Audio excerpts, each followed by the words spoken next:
الحمد لله رب العالمين. الحمد لله وكفى وسلام على عباده الذين اصطفى أما بعد أعوذ بالله من الشيطان الرجيم بسم الله الرحمن الرحيم فذكر بالقرآن من يخاف وعيد وقال رسول الله صلى الله عليه وسلم خيركم من تعلم القرآن وعلمه سبحان ربك رب العزة عما يصفون وسلام على المرسلين والحمد لله رب العالمين. اللهم صل على سيدنا محمد وعلى آل سيدنا محمد وبارك وسلم. علماء نے کتابوں میں لکھا ہے کہ اللہ تعالیٰ نے جتنی آسمانی کتابیں نازل کی ان سب میں جو کچھ آیا وہ سب کا سب اللہ نے قرآن مجید میں سمیٹی. وہ تمام معارف، وہ تمام زندگی گزارنے کے اصول جو اللہ نے اپنی ساری کتابوں میں نازل کیے ان کو قرآن میں جمع فرما دیا. اور جو کچھ پورے قرآن میں اللہ نے جمع فرمایا اس کو سورہ بقرہ میں جمع فرمایا، اور جو کچھ سورہ بقرہ میں اللہ تعالیٰ نے اتارا اس کو سورہ فاتحہ میں اتار دیا. سورہ فاتحہ کے کئی نام ہیں. فاتحۃ الکتاب یعنی باب الکتاب، کتاب کا دروازہ، کتاب کو کھولنے والی. انگلش میں جیسے پریفیس ہوتا ہے تو یہ پورے قرآن مجید کا نچوڑ ہے، اس کی سمری ہے سورہ فاتحہ. اس سورت کو نماز میں پڑھنے کا حکم ہے. یہاں تک نبی علیہ السلام نے فرمایا لا صلاۃ الا بفاتحۃ الکتاب کہ سورہ فاتحہ کے بغیر نماز ہی نہیں ہوتی. چنانچہ علماء کہتے ہیں کہ اگر نماز میں سورہ فاتحہ پڑھ لی اور کچھ بھی نہیں پڑھا تو نماز ہو جائے گی، اور اگر سورہ فاتحہ نہیں پڑھی باقی سب کچھ پڑھ لیا تو نماز کو لوٹانا ضروری. کتنی اہمیت ہے اس کی. آخر نماز کی ہر رکعت میں اس کو پڑھنے کا کیوں حکم دیا گیا؟ اس کے اندر راز ہے. اس کو سورہ شفا بھی کہتے ہیں. صحابہ کرام فرماتے ہیں کہ جب ہمارے ہاں کوئی بیمار ہو جاتا تھا ہم سورہ فاتحہ پڑھ کے اس کو دم کرتے تھے، یا تو اللہ اس کو شفا دیتے تھے یا وہ اللہ کو پیارا ہو جاتا تھا. اتنی کثرت کے ساتھ اس کو پڑھ کے پھونکا جاتا تھا. عجیب بات ہے کہ اتنی اہم صورت ہے اور اتنی کثرت سے ہم پڑھتے ہیں لیکن ہمیں اس کے مضامین کا احاطہ نہیں ہے. ابھی اگر کسی سے پوچھا جائے کہ آپ بتاؤ کہ سورہ فاتحہ پورے قرآن کا کیسے خلاصہ ہے تو پتہ نہیں ہوگا. اس لیے آج کے جمعہ میں اسی مضمون کو کھولنے کا ارادہ. دیکھیں قرآن مجید میں مختلف مضامین وارد ہوئے ہیں. مثال کے طور پہ اللہ رب العزت کی عظمت بیان ہوئی ہے، اللہ کی شان کبریائی بیان ہوئی ہے، اللہ تعالیٰ کی صفات کا تذکرہ، اللہ کی شان کا تذکرہ. تو جہاں بھی قرآن مجید میں یہ تذکرہ ہوا اس کو الحمد نے سمیٹ لیا. سورہ فاتحہ کا جو پہلا لفظ ہے نا الحمد، الحمدللہ، سب تعریفیں اللہ کے لیے ہیں. اب ان دو لفظوں نے ان تمام مضامین کا احاطہ کر لیا جو اللہ کی عظمت، اس کی صفات، اس کی کبریائی سے متعلق ہیں. سچی بات یہ ہے کہ حمد کا حقدار اللہ ہی ہے. دنیا میں جو بندہ جس کسی کی تعریف کرتا ہے حقیقت میں وہ اللہ کی تعریف کر رہا. خاوند بیوی کی تعریف کرے اس نے اللہ کی تعریف کی جس نے اس کو بنایا. بیوی خاوند کے اچھے اخلاق کی تعریف کرے اس نے اللہ کی تعریف کی جس نے خاوند کو بنایا. ہم آسمان کی تعریف کریں، زمین کی کریں، سمندر کی کریں، درختوں کی کریں، پھولوں کی کریں، پھلوں کی کریں، وہ ان کے پیدا کرنے والے پروردگار ہی کی اصل میں تعریف ہے. تو تعریف اللہ تعالیٰ ہی کو سجتی ہے. اس لیے الحمدللہ ان دو لفظوں نے اللہ رب العزت کی عظمت کے مضامین کو سمیٹ لیا. پھر آگے رب کا لفظ ہے. رب کا معنی ہوتا ہے آقا، مولا، کسی کو تربیت دینے والا، پالنے والا، اس کو رب کہتے ہیں. یہ رب کا لفظ اللہ تعالیٰ کے لیے خاص استعمال ہوتا ہے. اللہ تعالیٰ ہم سب کا رب ہے. نبی علیہ السلام کا بھی رب اللہ ہے، اور اس رب کے مضمون کے اندر بہت گہرائی ہے. یہ ایسا وعدہ ہے کہ اللہ نے انسانوں کو دنیا میں بھیجنے سے پہلے ان سے لیا. حدیث پاک میں آتا ہے کہ اللہ تعالیٰ نے عالم ارواح میں سب انسانوں کو پیدا کیا. ان کی شکلیں انسانوں والی تھی مگر ان کے جسم چھوٹے تھے، جیسے چیونٹی چھوٹی سی ہوتی ہے اس طرح چھوٹے چھوٹے انسان تھے. پھر اللہ تعالیٰ نے ان سے پوچھا الست بربکم، کیا میں تمہارا پروردگار نہیں ہوں؟ تو نبی علیہ السلام نے سب سے پہلے جواب دیا قالوا بلا، اے اللہ آپ ہی ہمارے رب ہیں. پھر آپ صلی اللہ علیہ وسلم سے جواب سننے کے بعد سارے انسانوں نے اللہ کی ربوبیت کا اقرار کیا. اب یہ میثاق ہے، یہ ایک وعدہ ہے جو مخلوق نے اپنے اللہ سے کیا. تو اللہ تعالیٰ نے مخلوق کو دنیا میں بھیجا. اچھا میں دیکھتا ہوں کہ تم دنیا میں جا کے کس کو رب سمجھتے ہو. اب ہمارا سب سے بڑا امتحان جو دنیا میں ہے کہ ہم اپنا پالنے والا کس کو سمجھتے ہیں. بہت سارے لوگ سمجھتے ہیں ہم کھیتی سے پل رہے ہیں، ہم فیکٹری سے پل رہے ہیں، ہم اپنی جاب سے پل رہے ہیں، ہم اپنے کاروبار سے پل رہے ہیں. یہ سب غلط ہے. پالنے والا کون ہے؟ اللہ ہے. جس طرح پہلے زمانے میں لات اور منات کی نفی کی جاتی تھی اسی شد و مد کے ساتھ اس کی نفی کرنی چاہیے کہ ہم فیکٹری سے نہیں پل رہے، دکان سے نہیں پل رہے، کھیتی باڑی سے نہیں پل رہے، ہمیں اللہ پالنے والا ہے. آج کاروبار کی بات آتی ہے تو لوگ دین کو ایک طرف کر دیتے ہیں اور یہ آخر کاروبار ہے کیا کریں. ایسی بات نہیں ہے. کاروبار نہیں پال رہا ہمیں, اللہ پال رہے ہیں. کسی کو کاروبار کے ذریعے سے دے دیتے ہیں, کسی کو فیکٹری کے ذریعے سے دے دیتے ہیں, کسی کو اللہ تعالیٰ جاب کے ذریعے سے دے دیتے ہیں. یہ اسباب ہیں جو اللہ نے بنائے ہیں, دینے والا اللہ ہے. اس کی مثال آپ یوں سمجھیں کہ جیسے ایک بچہ ہوتا ہے نا, تو اس پہ تو سب عورتیں مہربان ہوتی ہیں. چھوٹا بچہ سب کو پیارا لگتا ہے, ذرا روتا ہے تو ہر عورت اس کو گود میں لینے کی کوشش کرتی ہے, مگر اس بچے کا تعلق اپنی ماں کے ساتھ خاص ہوتا ہے, اس لیے کہ ماں اس کی مربیہ ہوتی ہے, اس کی پالنے والی ہوتی ہے, اس کی ذمہ دار ہوتی ہے. اور بچہ اماں کا نام پکارتا ہے تو ماں ہل جاتی ہے, تھکی ہوئی ہو, نیند میں ہو, جو مرضی ہو, فوراً اٹھ کے بچے کی طرف بھاگتی ہے, میرا بیٹا کیوں مجھے پکار رہا ہے, اپنے بچے کی بات کا جواب دیتی ہے, اس کی ضرورت کو پورا کرتی ہے. اب چونکہ ہمارے رب اللہ ہے,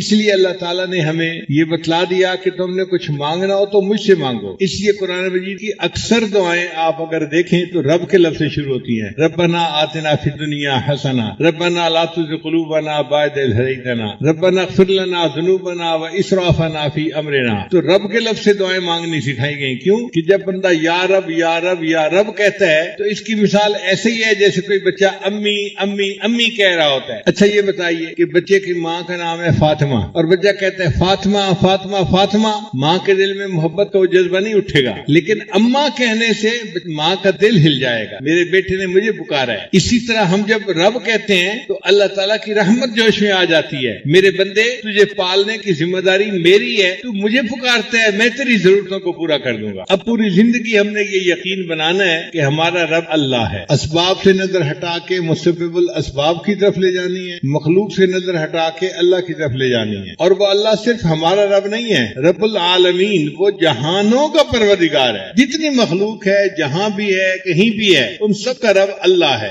اسی رب کا یقین بنانے کے لیے اہل اللہ کی صحبت اختیار کی جاتی ہے اور اسی کے لیے جماعت میں نکلا جاتا ہے. دعوت و تبلیغ میں نکل کے کون سا یقین بناتے ہیں؟ اللہ کے رب ہونے کا یقین بنانا ہو, کہ یہ یقین دل میں بیٹھ جائے اور بندہ اللہ کو اپنا رب سمجھنے لگ جائے. اور اگر زندگی میں یہ یقین بن گیا تو آپ دیکھیے کہ مرنے کے بعد سب سے پہلے یہی سوال پوچھا جائے گا. حدیث پاک میں آتا ہے کہ جب مردے کو دفن کیا جاتا ہے تو قبر میں دو فرشتے اس سے سوال پوچھنے آتے ہیں. وہ کون سا سوال پوچھتے ہیں؟ من ربکم, تمہارا رب کون ہے؟ بھئی بتاؤ تم نے دنیا میں کیا یقین بنایا, کیا سیکھ کے آئے, دنیا میں کیا سبق پڑھ کے آئے؟ من ربکم, تمہارا رب کون ہے؟ اب جس نے یقین نہیں بنایا ہوگا وہ کہے گا ہے ہاتھ اللہ ادری, مجھے نہیں پتا میرا رب کون ہے. اور جس نے دین پر محنت کی ہوگی اور اپنے رب کے ساتھ یقین کو مضبوط کیا ہوگا وہ کہے گا اللہ میرا رب ہے, تو وہ کامیاب ہو جائے گا. پھر قیامت کے دن بھی ہمیں اپنے رب کے سامنے کھڑا ہونا پڑے گا. یوم یقوم الناس لرب العالمین, قیامت کے دن ہم کس کے سامنے کھڑے ہوں گے؟ اپنے رب کے سامنے کھڑے ہوں گے. اور جنت میں جائیں گے تو اللہ ہمیں لے جائے گا. وسیق الذین اتقوا ربهم الی الجنۃ زمرا, دیکھیں جو متقی لوگ ہوں گے ان کو رب جنت میں لے کے جائے گا. ہر جگہ پر رب کا تذکرہ, رب کا تذکرہ. آپ قرآن مجید پڑھیں, آپ کو ہر صفحے پہ, ہر دوسرے صفحے پہ, ہر دوسری چوتھی آیت کے بعد رب کا لفظ ملے گا. اتنا کثرت سے یہ لفظ استعمال ہوا ہے. تو الحمدللہ نے اللہ تعالیٰ کی عظمت اور کبریائی کے مضمون کو سمیٹ لیا اور رب کے لفظ نے اللہ تعالیٰ کی ربوبیت کے مضمون کو سمیٹ لیا. اچھا یہ رب کا لفظ مخلوق کے لیے بھی استعمال کر لیا جاتا ہے, آقا مولا کے نام. جیسے حضرت یوسف علیہ السلام نے فرمایا تھا وَاذْكُرْنِي عِنْدَ رَبِّكَ, اپنے آقا کے سامنے میرا بھی تذکرہ کرنا. اور ایک مرتبہ فرمایا اِنَّهُ رَبِّي أَحْسَنَ مَثْوَايَ, یہاں ربی کا لفظ جو انہوں نے کہا تو یہ مخلوق کے لیے تھا. تو سوال پیدا ہوتا ہے کہ یہ رب مخلوق کے لیے کیوں استعمال کیا؟ تو علماء نے جواب دیا ہے کہ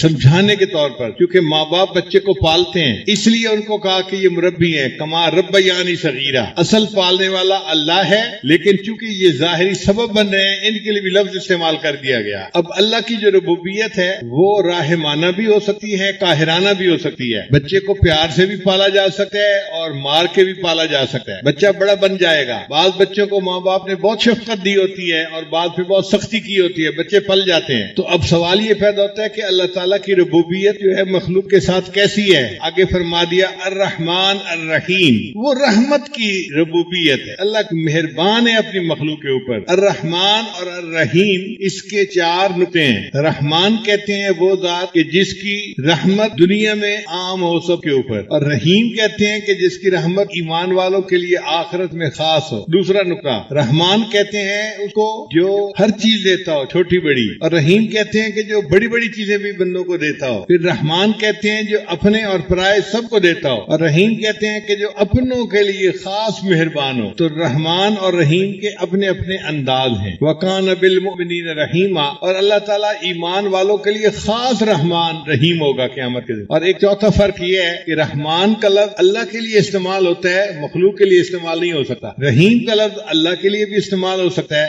مخلوق کے لیے بھی استعمال ہو سکتا ہے۔ اس لیے اللہ تعالیٰ نے اپنے حبیب صلی اللہ علیہ وسلم کو رحیم کہا، بالمؤمنین رؤوف الرحیم۔ تو مخلوق کے لیے رحیم کا لفظ استعمال ہو سکتا ہے، رحمان کا لفظ استعمال نہیں ہو سکتا۔ مگر رحمان اور رحیم دونوں صفات کس کی ہیں؟ اللہ رب العزت کی۔ تو اللہ کی عظمت و کبریائی کے مضمون کو الحمدللہ نے سمیٹا۔ اللہ تعالیٰ کی جو ربوبیت کا مسئلہ ہے اس کو رب کے لفظ نے سمیٹ لیا، اور اللہ تعالیٰ کی جو صفات ہیں رحمت کی ان کو الرحمن الرحیم نے سمیٹ لیا۔ پھر قرآن مجید میں قیامت کے دن کا تذکرہ ہوگا تو فرمایا مالک یوم الدین، اللہ تعالیٰ قیامت کے دن کا مالک ہے۔ ایک ہوتا ہے منصف، انصاف کرنے والا جج، وہ جج قانون کا پابند ہوتا ہے، کسی کی فیور کرنا چاہے فیور نہیں کر سکتا۔ اور جی میں قانون کا پابند تھا، میری مجبوری تھی، مجھے تو فیصلہ قانون کے مطابق کرنا تھا۔ لیکن جو مالک ہوتا ہے اس کا اختیار ہوتا ہے، وہ جس کو بخشنا چاہے بخش دے، جس کو معاف کرنا چاہے معاف کر دے۔ تو اللہ تعالیٰ قیامت کے دن کے مالک ہوں گے، جس کو اللہ تعالیٰ معاف کرنا چاہیں گے اللہ اس کو معاف کر دیں گے۔ کوئی پوچھنے والا نہیں ہوگا کہ جی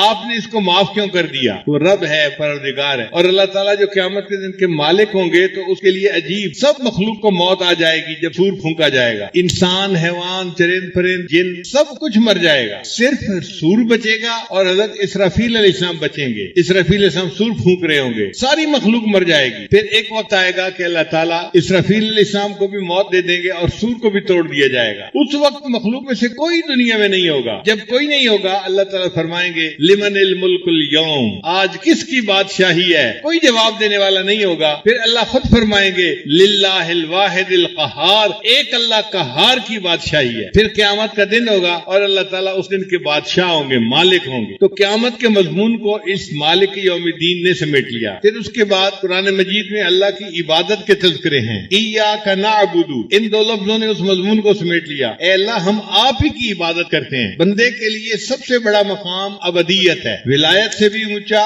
نبوت سے بھی اونچا، رسالت سے بھی اونچا مقام کس کا ہے؟ ابدیت کا ہے۔ اس لیے اللہ نے اپنے پیارے حبیب صلی اللہ علیہ وسلم کے لیے عبد کے لفظ کو استعمال کیا، سبحان الذی اسری بعبدہ لیلا من المسجد الحرام الی المسجد الاقصی، عبد کا لفظ استعمال کیا گیا۔ حضرت عیسیٰ علیہ السلام کی پیدائش ہوئی تو انہوں نے اپنے لیے عبد کا لفظ استعمال کیا۔ جب ان کی والدہ بی بی مریم ان کو لے کر آئی اپنی قوم کی طرف تو قوم حیران ہو گئی، یا مریم لقد جئت شیئا فریا، اے مریم تو یہ طوفان چیز کیا لے کے آ گئی، تو غیر شادی شدہ ہے، تیرے ہاں بیٹا کیسا ہو گیا؟ فاشارت الیہ، تو بی بی مریم نے قوم کو کہا کہ اسی بچے سے پوچھو، میرا سر نہ کھاؤ۔ قالوا، کہنے لگے کیف نکلم من کان فی المہد صبیا، وہ بچہ جو گود میں ہے چند گھنٹے پہلے پیدا ہوا یہ کیسے بول سکتا ہے؟ اس وقت اللہ رب العزت نے حضرت عیسیٰ علیہ السلام کو حکم دیا کہ اے میرے پیارے عیسیٰ علیہ السلام آپ بولیے اور اپنی والدہ کی پاک دامنی کی گواہی دیجیے۔ تو حضرت عیسیٰ علیہ السلام نے کلام شروع کیا، قال انی عبد اللہ، میں اللہ کا بندہ ہوں،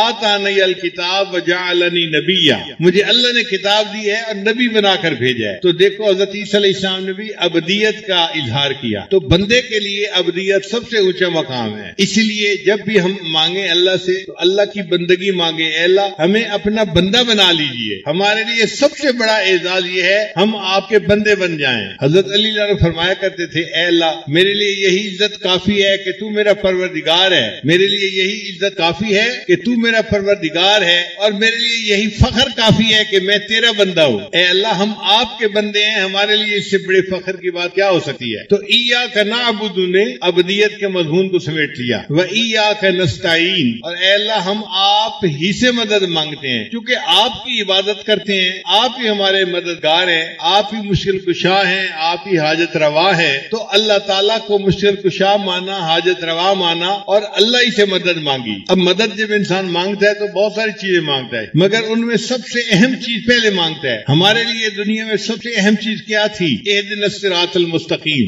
اے اللہ ہمیں سیدھے راستے کی رہنمائی فرما دیجیے۔ دیجئے۔ سیدھے رستے کی رہنمائی مل جانا، ہدایت کا مل جانا، یہ بندے کی سب سے بڑی ضرورت ہے۔ اب اہدنا الصراط المستقیم نے ان پورے مضامین کو سمیٹ لیا جن میں اللہ تعالیٰ نے بندے کو ہدایت کے بارے میں فرمایا ہے۔ پھر فرمایا کہ اب یہ جو ہم نے ہدایت کا راستہ مانگا ہے، اس راستے کی خوبیاں کیا ہیں؟ آسان طریقہ تھا، آگے کہہ دیا جاتا صراط القرآن والحدیث، کہ قرآن اور حدیث کے راستے پہ چلا دے۔ اللہ نے فرمایا نہیں، صراط الذین انعمت علیہم، ان لوگوں کا راستہ جن پر تیرا انعام ہوا، اللہ جو تیرے بندے انعام یافتہ تھے، ہمیں ان کے راستے پہ چلا دیجئے۔ اب اللہ کے انعام یافتہ بندے کون تھے؟ قرآن مجید نے اس کی تفصیل بیان کر دی۔ انعم اللہ علیہم من النبیین والصدیقین والشہداء والصالحین وحسن اولئک رفیقا۔ چار طرح کے لوگ ہوتے ہیں جو انعام یافتہ ہیں، انبیاء، صدیقین، شہداء اور صالحین، نیک بندے۔ تو چار کی بات مانو، ان چار کی بات مانو گے تو تم سیدھے رستے پر رہو گے، اور فرمایا کہ چار کی بات مانو گے تو سیدھے رستے پر رہو گے، اور اگر چار کی بات مانو گے دوسرے چار کی تو تم گمراہ ہو جاؤ گے۔ وہ کون سے چار ہیں جن کی بات نہیں ماننی؟ فرمایا غیر المغضوب علیہم ولا الضالین۔ اس میں بھی چار قوموں کا تذکرہ کیا، یہود، نصارہ، ملحدین اور مشرکین۔ یہ چار قومیں ہیں، تم نے ان کی بات نہیں ماننی، تو چار کی ماننی ہے سیدھا رستہ رہے گا، اور چار کی نہیں ماننی ورنہ ہم بھٹک جائیں گے۔ جن کی نہیں ماننی وہ کون چار ہیں؟ یہود، نصارہ، ملحدین، مشرکین۔ ان چار کی نہیں ماننی، اگر ان کی چار کی نہیں مانیں گے تو ہم سیدھے رستے پر رہیں گے۔ اس پر آمین کہلوایا اور نماز کی ہر رکعت میں سورہ فاتحہ کو پڑھنے کا حکم عطا فرمایا۔ اس لیے سورہ فاتحہ کے مضامین کو اگر آپ جمع کریں تو پورے قرآن مجید کے مضامین کا یہ نچوڑ بن جاتا ہے، سمری بن جاتی ہے۔ اس لیے نماز میں جب سورہ فاتحہ کو پڑھا کریں تو اس کے مضامین پہ بھی غور کیا کریں کہ ہم اللہ کے سامنے کیا الفاظ پڑھ رہے ہیں، ان کا مطلب کیا ہے۔ اللہ تعالیٰ سورہ فاتحہ کے ان تمام مضامین کی حقیقت ہمارے دلوں میں اتار دے اور ہمیں اپنی ذات کی ربوبیت کا اور اپنی عبدیت کے کامل ہونے کا یقین عطا فرما دے۔ اب جب پتہ چل گیا کہ راستہ جو ہے وہ انبیاء، صدیقین، شہداء اور صالحین والا راستہ ہے، اور جو گمراہ ہو گئے تھے وہ یہود، نصارہ، ملحدین اور مشرکین ہیں، تو بندہ کہتا ہے کہ یا اللہ ذرا اس کی تفصیل مل جائے۔ تو آگے قرآن شروع کر دیا، الف لام میم ذالک الکتاب لا ریب فیہ ھدی للمتقین۔ میرے بندو تم کتاب کہتے ہو، یہ کتاب ہے، یہ ہدایت دیتی ہے متقی لوگوں کو۔ متقین کا لفظ کیوں کہا؟ اس لیے کہ نیت ٹھیک ہونی چاہیے۔ اگر بندہ قرآن پڑھے اور نیت ہدایت کی ہو تو پھر اس کو ہدایت ملتی ہے، اگر نیت میں کوتاہی ہو تو انسان قرآن پڑھ کے بھی کئی دفعہ گمراہ ہو جاتا ہے۔ چنانچہ ہم نے دیکھا ہے یہود و نصارہ اپنی یونیورسٹیوں میں پی ایچ ڈی کرواتے ہیں، یہود و نصارہ پی ایچ ڈی کروا رہے ہوتے ہیں اسلامیات کے مضمون میں، وہ وہاں مسلمان لڑکوں کو قرآن پڑھا کے گمراہ کر دیتے ہیں۔ تو قرآن مجید کو پڑھے، نیت ٹھیک ہو، ہدایت کی نیت ہو، پھر ہدایت ملتی ہے۔ اس لیے فرمایا ھدی للمتقین، یہ ہدایت دیتی ہے متقی ہو۔ اب آگے تفصیل کے متقی لوگ کون ہوتے ہیں؟ متقی لوگ وہ ہوتے ہیں الذین یؤمنون بالغیب، جن جو غیب کے اوپر ایمان لاتے ہیں، بن دیکھے اللہ کو مانتے ہیں، بن دیکھے آخرت کو مانتے ہیں۔ جو نبی علیہ السلام شریعت لے کر آئے انہوں نے بن دیکھے اس کو مان لیا، یہ ایمان بالغیب ہے۔ اس لیے ایمان بالغیب کی اللہ کے ہاں بڑی قدر ہے۔ موت کے وقت جب بندہ اپنی آنکھوں سے ملک الموت کو دیکھ لیتا ہے اور سمجھ لیتا ہے کہ اب میرے جانے کا وقت آ گیا، اس وقت اگر یہ ایمان قبول کرے تو اس کا ایمان قبول نہیں ہوتا۔ فرعون جب بننے لگا تھا تو اس وقت اس نے کہا تھا آمنت بموسیٰ و ہارون، میں موسیٰ اور ہارون کے رب پر ایمان لے آیا۔ تو فرشتے نے اس کو کہا آلآن، اچھا اٹس ٹو لیٹ، تو بہت دیر کر دی، تو اس سے پہلے اگر یہ الفاظ کہتا تو قبول ہو جاتے۔ اب تو نے جب مناظر کو دیکھ لیا آخرت کے، اب یہ ایمان بالغیب نہیں رہا، اب یہ نظر آ رہا ہے، اب تمہارا دعویٰ قبول نہیں ہے۔ تو بن دیکھے جو ہم نے اللہ کو مانا، اس وجہ سے اللہ کے ہاں ایمان بالغیب کی بڑی قدر و قیمت۔ کتابوں میں ایک عجیب واقعہ لکھا ہے، ہارون رشید اپنی بیوی کے ساتھ دریا کے کنارے چہل قدمی کر رہا تھا۔ اس نے ایک بزرگ کو دیکھا، اللہ والے کو دیکھا، وہ مکان بنا رہے تھے، جیسے بچے کھیلتے ہیں نا ریت پانی کے ساتھ، تو وہ اپنے پاؤں ہاتھوں کے ساتھ مکان چھوٹے چھوٹے بنا رہے تھے۔ ہارون رشید نے دیکھا تو اس نے پوچھا بہلول کیا کر رہے ہو؟ بھئی مکان بنا رہا ہوں۔ کیوں؟ کہ جو بندہ اس مکان کو خریدے گا میں دعا کروں گا اللہ اس مکان کے بدلے اس کو جنت میں مکان عطا فرما دے۔ بہلول قیمت کیا ہے؟ اس نے کہا 1 دینار قیمت ہے، یعنی 1 روپیہ قیمت ہے۔ بہلول سمجھا کہ یہ موجی بندہ ہے اور یہ جہاز ہے جو پرواز کر رہا ہے، بس موج میں بیٹھا ہوا ہے۔ پیچھے اس کی بیگم آئی، اس نے بھی سلام کیا، بہلول کیا کر رہے ہو؟ مکان بنا رہا ہوں۔ کیوں؟ جو خریدے گا میں دعا کروں گا اللہ اس مکان کے بدلے اس کو جنت میں مکان عطا فرما دے۔ وہ عورت ذات تھی، دل میں اللہ والوں کا احترام تھا۔ اس نے پوچھا قیمت کتنی ہے؟ کہنے لگا 1 دینار۔ اس اس نے 1 دینار پرس میں نکال کے دے دیا، اچھا میرے لیے دعا کر دینا۔ اب جب رات ہوئی تو ہارون رشید نے خواب دیکھا کہ جنت ہے اور اس کے خوبصورت مکان ہے، اور یہ پھر رہا ہے، جنت کی سیر کر رہا ہے، بڑا حیران۔ ایک مکان کی 1 اینٹ سونے کی، 1 اینٹ چاندی کی، اور مشک کا سیمنٹ اس میں استعمال ہوا ہے۔ ایک مکان دیکھا جو بے جوڑ ہیرے موتی کا بنا ہوا تھا، ایک مکان سرخ یاقوت کا بنا ہوا تھا، روبی کا بنا ہوا تھا۔ روبی کا چھوٹا سا پتھر ہوتا ہے انگوٹھی میں لگا ہوا، عورتیں اس انگوٹھی کو پہنتی ہیں تو پھر اپنا ہاتھ دوسری عورتوں کو دکھا رہی ہوتی ہے کہ دیکھو میری انگلی میں روبی کا پتھر ہے۔ اب چھوٹے سے پتھر کی اگر اتنی قیمت ہے تو وہ مکان پورا کا پورا روبی کا بنا ہوا تھا۔ ہارون رشید بڑا حیران ہوا، ذرا غور سے دیکھا تو اس کے دروازے پر اس کی بیگم کا نام لکھا ہوا تھا، زبیدہ خاتون۔ تو ہارون رشید خوش ہو گیا، کوئی بات نہیں، میری بیگم کا گھر ہے، چلو میں اندر سے جا کے دیکھتا ہوں کیسا ہے۔ جب دروازے میں سے داخل ہونے لگا تو وہاں فرشتہ بیٹھا ہوا تھا، سیکورٹی گارڈ بیٹھا ہوا تھا۔ اس نے روک لیا، بھائی تم کون ہو جو اندر جانا چاہتے ہو؟ بھائی یہ جس کا نام لکھا ہوا ہے نا میں اس کا خامد ہوں۔ انہوں نے کہا سوری، اس جہان کا قانون یہ ہے کہ جس کا نام ہوتا ہے وہی جا سکتا ہے، دوسرا نہیں داخل ہو سکتا، تم جاؤ واپس۔ جب وہ سیکورٹی گارڈ نے دھکا دیا تو بادشاہ سلامت کی آنکھ کھل گئی۔ اب سوچنے لگا کہ میری بیوی مجھ سے زیادہ عقل مند نکلی، اس نے مکان کا سودا کر لیا اور میں نے تو موقع ضائع کر دیا۔ اب بڑا افسوس ہو رہا ہے۔ افسوس اس کو 2 وجوہات سے تھا، ایک وجہ یہ تھی کہ میں نے موقع ضائع کر دیا، اور اس سے بڑا افسوس یہ تھا کہ میں نے سودا نہ کیا، بیوی نے کر لیا۔ اب جب بیوی اچھا کام کر لے خاوند نہ کرے تو خاوند کا حال برا ہوتا ہے۔ سارا دن سوچتا رہا کیا کروں کیا کروں۔ تو انسان کے دماغ کے اندر یہ صلاحیت ہے، وہ آفٹر میتھ کرتا ہے، کام کے ہو جانے کے بعد پھر دماغ سوچتے ہیں اچھا اب کیا کیا جا سکتا ہے۔ تو سارا دن آفٹر میتھ کے اندر مبتلا رہا۔ پھر ذہن میں خیال آیا آج جاتے ہیں، اگر بہلول آج مکان بنا رہا ہوا نا تو میں نے تو ضرور مکان خرید لینا۔ اب دوسرے دن پھر بیوی کو لے کے دریا کے کنارے، آنکھیں اس کی بہلول کو تلاش کر رہی تھی۔ اللہ کی شان، ایک جگہ اس نے دیکھا بہلول پھر بیٹھا ہوا مکان بنا رہا۔ بادشاہ سلامت جلدی جلدی اس کے پاس گئے، السلام علیکم بہلول، کیا حال ہے؟ اس نے کہا ٹھیک ہے۔ بہلول ٹول خدے، اس نے کہا ہاں سب ٹھیک ہے۔ ٹھیک کیا کر رہے ہو؟ اس نے کہا مکان بنا رہا ہوں۔ کیوں بنا رہے ہو؟ اس لیے بنا رہا ہوں کہ جو خریدے گا میں اس کے لیے دعا کروں گا اللہ اس مکان کے بدلے اس کو جنت کا مکان عطا فرما۔ تو بادشاہ نے کہا بھائی قیمت کتنی ہے؟ اس نے کہا بادشاہ سلامت پوری دنیا کی بادشاہی۔ ہارون رشید حیران ہو گیا، بہلول کل تو 1 دینار قیمت مانگ رہے تھے اور آج پوری دنیا کی بادشاہی؟ میں پوری دنیا کا بادشاہ بھی نہیں، اپنی بادشاہی بھی دے دوں تو قیمت ادا نہیں کر سکتا، یہ فرق کیوں ہے؟ اس نے کہا بادشاہ سلامت کل سودا بن دیکھا تھا قیمت تھوڑی تھی، آج سودا دیکھا ہوا ہے اس لیے قیمت زیادہ ہوئی۔ تو آج ہم نے بن دیکھے اللہ کو مانا ہے، جنت کی قیمت تھوڑی ہے، موت کے وقت جب آخرت کے مناظر دیکھ لیں گے تب ہم قیمت بھی نہیں ادا کر سکیں گے اور جنت کے حقدار بھی نہیں بن سکیں گے۔ اس لیے اس ایمان بالغیب کی بڑی قدر کرنی چاہیے، پکا رہنا چاہیے۔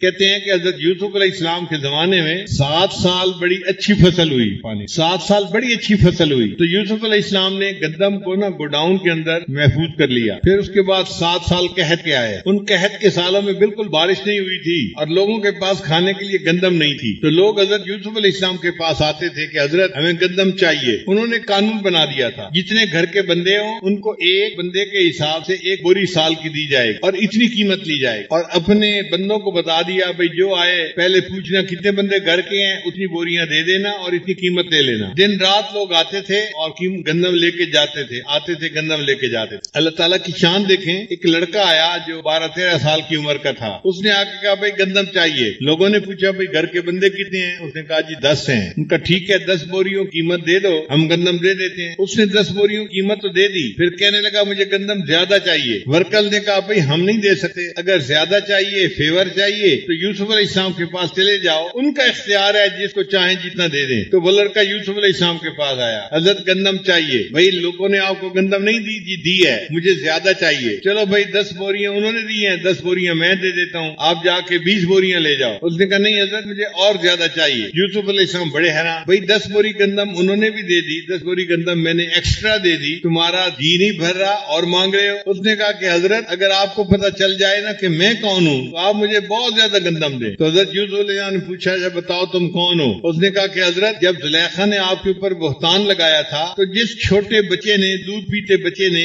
آپ کی پاک دامنی کی گواہی دی تھی، وہ بچہ میں ہوں، اب بڑا ہو کے جوان ہو گیا ہوں۔ اب حضرت یوسف علیہ السلام نے جب یہ بات سنی تو اس بچے پہ اتنا پیار آیا، اتنا پیار آیا، اس کو قریب بلایا، اس کے ماتھے کو بوسہ دیا، اس کو سینے سے لگایا اور کہا کہ اچھا تو نے میری گواہی دی تھی؟ نے کہا جی۔ لوگوں کو کہا اچھا بھائی اس کو 100 بوری زیادہ دے دو. کہاں اس کو 20 بوری مل رہی تھی اور کہاں اس کو 120 مل گئی. اب 120 بوری لے جانے کے لیے تو اس کے پاس سواری بھی نہیں تھی, تو لوگوں کو حکم دیا یہ 120 بوری اس کو گھر پہنچا کے آؤ. پنجابی میں کہتے ہیں لد بھی دے لدیندڑ بھی دے. تو حضرت یوسف علیہ السلام نے گندم بھی دے دی اور گندم لے جانے والے جانور بھی انتظام کر دیا. اب وہ بندہ ماشاءاللہ جس کو 10 بوری لے جانی تھی وہ 120 بوری لے کے جا رہا ہے, بڑا شان سے چلتا ہوا جا رہا ہے, خوش تھا, پاؤں زمین پہ نہیں ٹک رہے. جب وہ چلا گیا تو اللہ تعالیٰ نے یوسف علیہ السلام کو وہی نازل فرمائی, اے میرے پیارے پیغمبر اسلام, آپ نے اس بچے کو بڑا پروٹوکول دیا اور بڑی شان سے اس کو بھیجا. تو یوسف علیہ السلام نے کہا یا اللہ, یہ وہ نوجوان ہے جس نے میری پاک دامنی کی گواہی دی تھی.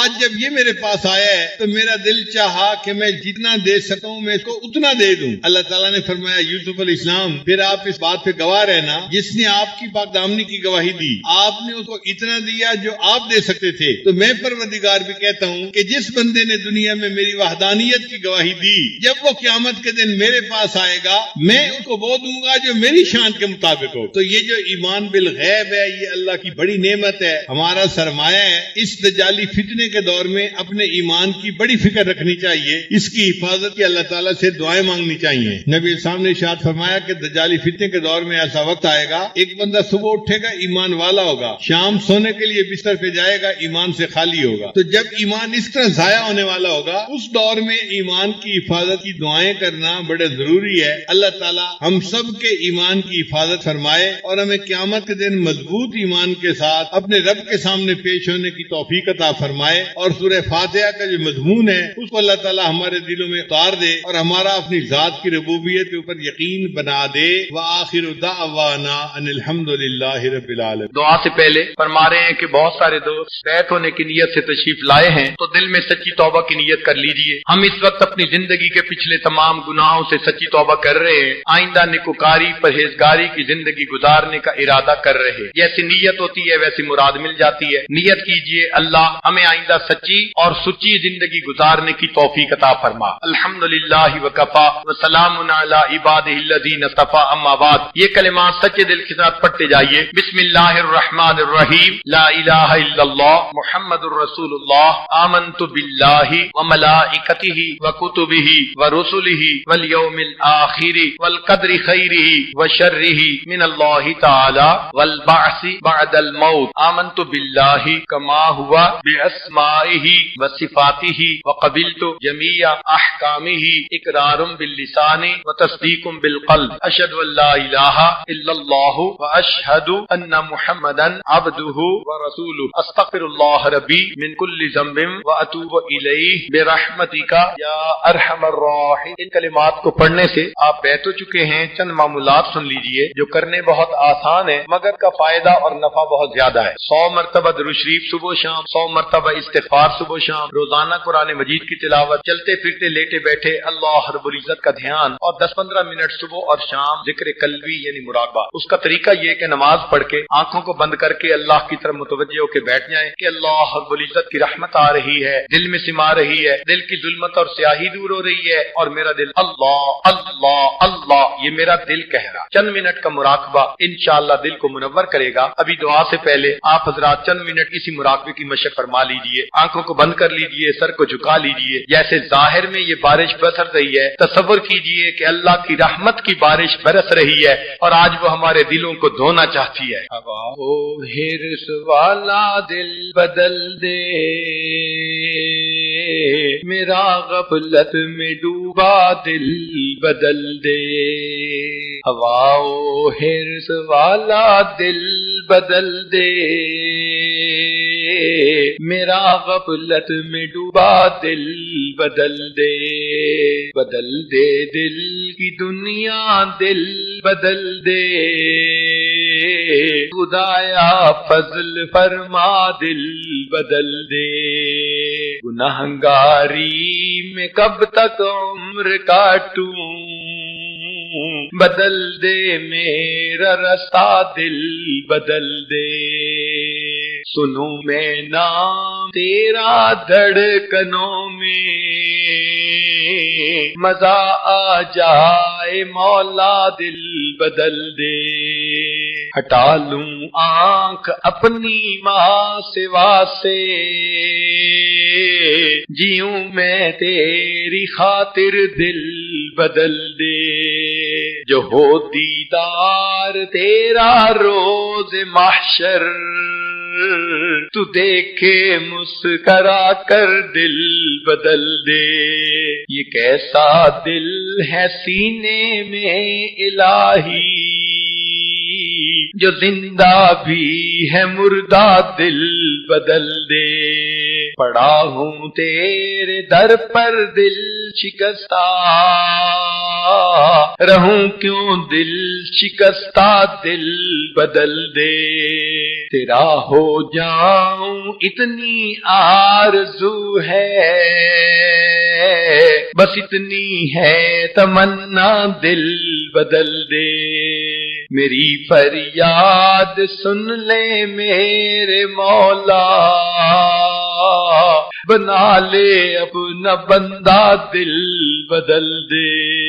لا الہ الا اللہ، دعا کیجئے سبحان ربی العلی الوہاب، اللہ صلی علی سیدنا محمد وعلی آل سیدنا محمد وبارک وسلم۔ اے مالک، ہم آپ کے عاجز مسکین بندے ہیں، ہمارے گناہوں کو معاف فرما، خطاؤں سے درگزر فرما، عیبوں کی پردہ پوشی فرما۔ اللہ ہماری نگاہوں کو پاک فرما، دلوں کو صاف فرما، سینوں کو اپنی محبت سے لبریز فرما، اپنے عشق کی آتش ہمارے سینوں میں پیدا فرما، ہمارے انگ انگ کے اپنے ذکر کو جاری فرما، روئیں روئیں سے اپنے ذکر کو جاری فرما، ہڈی ہڈی بوٹی بوٹی میں اپنی محبت پیدا فرما۔ اللہ اپنے پیارے حبیب صلی اللہ علیہ وسلم کی سچی محبت نصیب فرما، ان کے اہل بیت کی سچی محبت نصیب فرما، ان کے صحابہ کی سچی محبت نصیب فرما۔ اللہ اپنے پیارے اولیاء کی سچی محبت نصیب فرما، دنیا اور آخرت میں ان کے قدموں میں جگہ نصیب فرما۔ ہماری جسمانی بیماریوں کو دور فرما، روحانی بیماریوں کو دور فرما۔ اللہ ہمیں ذلت سے محفوظ فرما، علت سے محفوظ فرما، قلت سے محفوظ فرما، اپنی رحمتوں کی ٹھنڈی چھاؤں نصیب فرما۔ اللہ زندگی میں کبھی بھی بے سہارا نہ فرما، کبھی بھی بے آسرا نہ فرما، کبھی بھی اپنے در سے دور نہ فرما۔ اللہ جس طرح آپ نے ظاہر میں بارش کی رحمت عطا فرمائی، اللہ نور کی رحمت کی بارش بھی عطا فرما دیجئے، ہمارے دلوں کو بھی دھو دیجئے۔ اللہ یہ آپ کے بندے اس بارش میں ظاہر میں بھیگتے رہے، پھر بھی بیٹھے رہے، آپ کے حبیب صلی اللہ علیہ وسلم سے محبت کی دلیل ہے۔ اے اللہ اس عمل کو قبول فرما لیجئے، آج اٹھنے سے پہلے دلوں کو دھو دیجئے۔ اللہ میں سنت کا شیدائی بنا دیجئے، سنت کا دیوانہ بنا دیجئے، سنت کا عاشق بنا دیجئے۔ اللہ سنتوں بھری زندگی گزارنا آسان فرما دیجئے۔ اللہ ہماری ان دعاؤں کو اپنی رحمت سے قبول فرما، رزق حلال عطا فرما، صدق مقال عطا فرما، پریشانیوں کو دور فرما۔ اللہ اٹکے کاموں کا ہونا آسان فرما، الجھے کاموں کو اپنی رحمت سے سلجھا۔ اللہ ہمارے آنے والے وقت کو گزرے وقت سے بہتر فرما۔ اے اللہ اولاد کے غموں سے محفوظ فرما، اولاد کے دکھوں سے محفوظ فرما، اولاد کی پریشانیوں سے محفوظ فرما، اولادوں کو نیکوکار بنا، فرما بردار بنا، ماں باپ کی آنکھوں کی ٹھنڈک بنا۔ جن گھروں میں جوان بچے بچیاں موجود ہیں، اللہ ان بچوں کے مستقبل کو روشن فرما، ماں باپ کے لیے فرض ادا کرنے آسان فرما۔ اے کریم آقا امت مسلمہ کو عزت رفتہ نصیب فرما، ہمارے تینوں حرم کی حفاظت فرما۔ کریم آقا دور قریب سے جو احباب علماء طلباء تشریف لائے ہیں، سب کا چل کے آنا قبول فرما، اور اس کے بدلے سب کے دلوں کو اپنی محبت سے لبریز فرما۔ اے میرے مولا ہم نیک بننا چاہتے ہیں، مگر نفس اور شیطان ہمارے دشمن ہیں۔ اے اللہ ہم ایک قدم آگے بڑھاتے ہیں، کئی قدم پیچھے ہٹ جاتے ہیں۔ اللہ رات کو توبہ کرتے ہیں، دن میں توڑ بیٹھتے ہیں، دن میں توبہ کرتے ہیں، رات کو توڑ بیٹھتے ہیں۔ ہماری باطن کی حالت کو آپ اچھی طرح جانتے ہیں۔ اے اللہ اب دل کا غم کس کے سامنے جا کر کہیں، آپ سینوں کے بھید جاننے والے ہیں۔ اللہ مدد فرما دیجئے، اللہ مدد فرما دیجئے۔ جو ڈوب رہا ہوتا ہے وہ پکارتا ہے مجھے بچا لو، مجھے بچا لو۔ اللہ ہم گناہوں میں ڈوبتے جا رہے ہیں، اللہ بچا لیجئے، اللہ بچا لیجئے۔ اے کریم بچا لیجئے، اے حنان بچا لیجئے، اے منان بچا لیجئے۔ رب کریم رحمتوں کا معاملہ فرما۔ اے اللہ ہم نے دنیا میں دیکھا ہے اگر کوئی قافلہ لٹ جائے لوگوں کو اس پہ بڑا ترس آتا ہے، ہمارا حال اس لٹے ہوئے قافلے کی مانند ہے۔ اللہ ہم نے جو نیک اعمال کیے شیطان نے حسد کی وجہ سے ختم کروا دیے، اے اللہ مختلف اور گناہوں کی وجہ سے ختم کروا دیے، اس نے ہمارے نیک عملوں کو بھی لوٹ لیا۔ اللہ ہم لٹے ہوئے قافلے کی مانند ہیں، رحم فرما لیجیے اللہ، رحم فرما دیجیے اللہ، رحم فرما دیجیے اللہ، ہمیں اپنے مقبول بندوں میں شامل فرما لیجیے اللہ، اپنی رحمت کی چادر میں جگہ عطا فرما دیجیے، اے کریم مہربانی کا معاملہ فرما۔ رب کریم ماں اپنے بچے کو نجاست میں لترا دیکھتی ہے، وہ بچے سے نفرت نہیں کرتی، اسے پھینک نہیں دیتی، سمجھتی ہے یہ تو نادان ہے، بیٹا تو میرا ہی ہے، اللہ وہ بچے کو دھو لیتی ہے، سینے سے لگا لیتی ہے۔ اے کریم آقا ہم بھی تو گناہوں کی نجاست میں لچڑے ہوئے ہیں اللہ، ہم نادان ہیں، آپ ہم سے ناراض نہ ہوئیے، ہمیں اپنی نگاہوں سے گرا نہ دیجیے اللہ، ہمیں نفس اور شیطان کے حوالے نہ کیجیے۔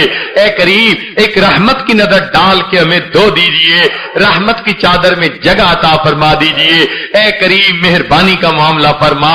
رب کریم آپ ہی نے فرمایا اچھے بروں کے ساتھ اچھائی کا معاملہ کریں، اے اللہ ہم برے ہیں آپ اچھے ہیں، ہمارے ساتھ اچھائی کا معاملہ فرما دیجیے، رب کریم رحمتوں کا معاملہ فرمائیے۔ اے اللہ آج تک زندگی میں ہم نے جو سنتوں کا مذاق اڑایا آج ہم اس سے سچی توبہ کرتے ہیں، میرے مولا ہم قیامت کے دن آپ کے محبوب صلی اللہ علیہ وسلم کے دیدار سے محروم نہیں ہونا چاہتے، میرے مولا رحمت کر دیجئے اللہ، میں سنت کی اتباع عطا کر دیجئے، سنت کی غلامی عطا فرما دیجئے، رب کریم سنت کی محبت عطا فرما دیجئے، ہماری ان دعاؤں کو اللہ اپنی رحمت سے قبول فرمائیے۔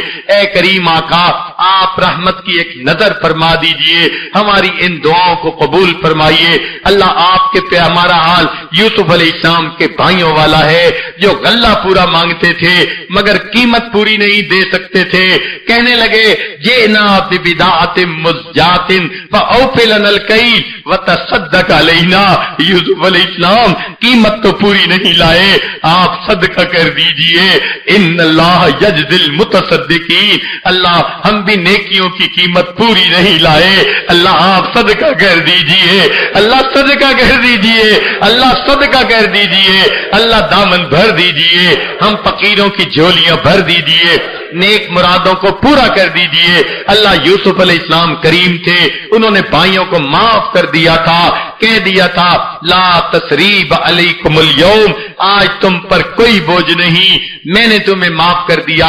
اللہ آپ کے پیارے نبی علیہ السلام بھی کریم تھے، انہوں نے فتح مکہ کے دن قریش مکہ کو یہی الفاظ کہہ دیے تھے لا تثریب علیکم اليوم، اے اللہ آپ سب کریموں سے بڑے کریم ہیں، اے اللہ ہمیں بھی آپ کی شان کریمی پہ ناز ہے، اللہ آپ کو بھی اپنے شان کریمی پہ ناز ہے، اللہ آج شان کریمی کا اظہار فرما دیجئے، آپ بھی یہی کہہ دیجئے لا تثریب علیکم اليوم اذهبوا انتم الطلقاء، چلے جاؤ تم سب کے سب آزاد ہو، بخشے بخشائے ہو، اے اللہ معاف کر دیجئے، آزاد کر دیجئے، ایک نئی زندگی عطا فرمائیے اللہ، ہمارے گناہوں کو معاف کر دیجئے، اے کریم مہربانی فرما دیجئے، ہماری ان دعاؤں کو اللہ اپنی رحمت سے قبول فرما لیجئے، اے رب کریم قیامت اے اللہ کے حبیب، اے اللہ آپ کے پیارے حبیب صلی اللہ علیہ وسلم کے سامنے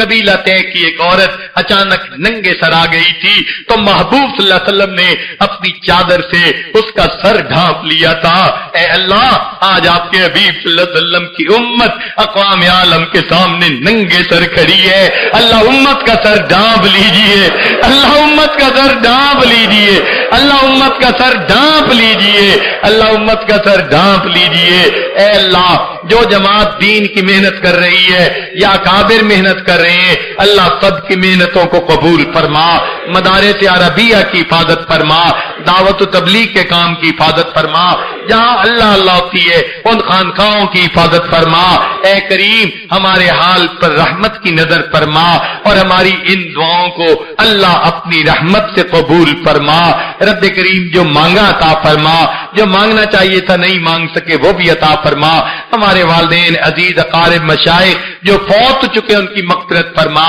جن کی آپ نے مغفرت کر دی قرب کے اعلیٰ درجات عطا فرما۔ اللہ ہم دنیا میں ایسے وقت میں پیدا ہوئے ہیں، آپ کے پیارے حبیب صلی اللہ علیہ وسلم پردہ فرما چکے، ہم قرآن پاک پڑھتے ہیں، ایک آیت ہمیں اے اللہ تڑپا کے رکھ دیتی ہے۔ آپ نے فرمایا میں کچھ لوگوں کو قیامت کے دن اندھا کھڑا کروں گا۔ اے اللہ ڈر لگ جاتا ہے، اگر آپ نے اندھا کھڑا کر دیا وہاں بھی آپ کے حبیب صلی اللہ علیہ وسلم کا دیدار نہ کر سکیں گے۔ اللہ دوہری محرومی سے بچا دینا، دوہری محرومی سے بچا دینا۔ بڑے دل کی تمنا ہے اس چہرے کو دیکھیں جسے آپ نے والضحیٰ فرمایا، ان زلفوں کو دیکھیں جنہیں آپ نے واللیل فرمایا۔ اللہ اگر دنیا میں نہیں دیکھ سکے تو قیامت کے دن تو دیدار کروا دینا، ان کے ہاتھوں حوض کوثر کا جام عطا فرما دینا، ان کے جھنڈے کے نیچے جگہ عطا کر دینا، ان کے قدموں میں جگہ عطا فرمانا۔ اللہ جنت میں ان کا اللہ جوار عطا فرما دینا۔ اللہ ہماری ان دعاؤں کو اپنی رحمت سے قبول فرما۔ اے اللہ جتنے بھی پروگرام ہوئے جہاں بھی ہوئے، خدمت والے جتنے بھی لوگ تھے جنہوں نے جو بھی کوششیں کی ان پروگراموں کے لیے، انعقاد کے لیے، اللہ سب کی محنتوں کو قبول فرما۔ اللہ ہم نے اپنے بڑوں سے سنا ہے عبادت سے جنت ملتی ہے، خدمت سے خدا ملتا ہے۔ اللہ خدمت کرنے والوں کو آپ اپنا تعلق عطا کر دیجئے، اپنے بندوں میں شامل فرما لیجئے، اپنی بندیوں میں شامل فرما لیجئے۔ اللہ علماء کی حفاظت فرمائیے جو دین کا کام کر رہے ہیں، اللہ ان کے وقت میں، عمر میں، رزق میں برکتیں عطا فرما دیجئے، اور آئندہ اللہ اپنے پیارے حبیب صلی اللہ علیہ وسلم کی کامل اتباع والی زندگی عطا فرما دیجئے۔ اللہ ہمیں مانگنا نہیں آتا، ہمیں بن مانگے عطا فرما دیجئے، جو مانگا عطا فرما، جو مانگنا چاہیے تھا نہیں مانگ سکے اللہ ہمیں وہ بھی عطا فرما۔ اے کریم آقا ہم تو دو بندوں کے سامنے کی رسوائی برداشت نہیں کر سکتے، قیامت کے دن اللہ ساری مخلوق کے سامنے کی ذلت و رسوائی کیسے برداشت کر سکیں گے؟ اللہ اس دن کی رسوائی سے بچا دیجئے گا۔ اللہ ہم سے تو دھوپ کی گرمی برداشت نہیں ہوتی، بھلا جہنم کی گرمی کیسے برداشت کر سکیں گے؟ اور میرے مولا حالت تو ہماری ایسی ہے 2 کلو کا بوجھ سر پہ اٹھا نہیں سکتے، اور گناہوں کا پہاڑوں برابر بوجھ سر پہ اکٹھا کر لیا ہے۔ اللہ قیامت کے دن ہمارا کیا بنے گا؟ ان گناہوں کو معاف کر دیجئے، ان کو نیکیوں میں بدل دیجئے۔ اللہ آپ کا احسان، آپ ہمارے پروردگار ہیں، ہم نبی علیہ السلام سے راضی، وہ ہمارے آقا اور سردار ہیں۔ اے اللہ ہم اسلام سے راضی، آپ کی دی ہوئی نعمت ہے، اللہ اس نعمت کو صحیح طرح زندگی میں لاگو کرنے کی توفیق عطا فرما دیجئے۔ اے اللہ پوری دنیا میں جتنے ایمان والے ہیں سب پر اپنی رحمت فرمائیے، جو ہدایت نہیں پا سکے اللہ ان کو ہدایت کی دولت عطا فرما دیجئے، امن اور سکون کی زندگی عطا فرمائیے۔ اے اللہ خلفشار ختم فرما دیجئے، اے اللہ بدامنی ختم فرما دیجئے۔ اللہ انسان کو دوسرے انسان کے احترام کی توفیق عطا فرما دیجئے، ہمیں اپنے پیارے حبیب صلی اللہ علیہ وسلم کی سنتوں پر عمل کی توفیق عطا فرما دیجئے۔ ربنا تقبل منا انک انت السمیع العلیم تب علینا انک انت التواب الرحیم صلی اللہ تعالی علی حبیبہ سیدنا محمد وآلہ واصحابہ اجمعین برحمتک یا ارحم الراحمین۔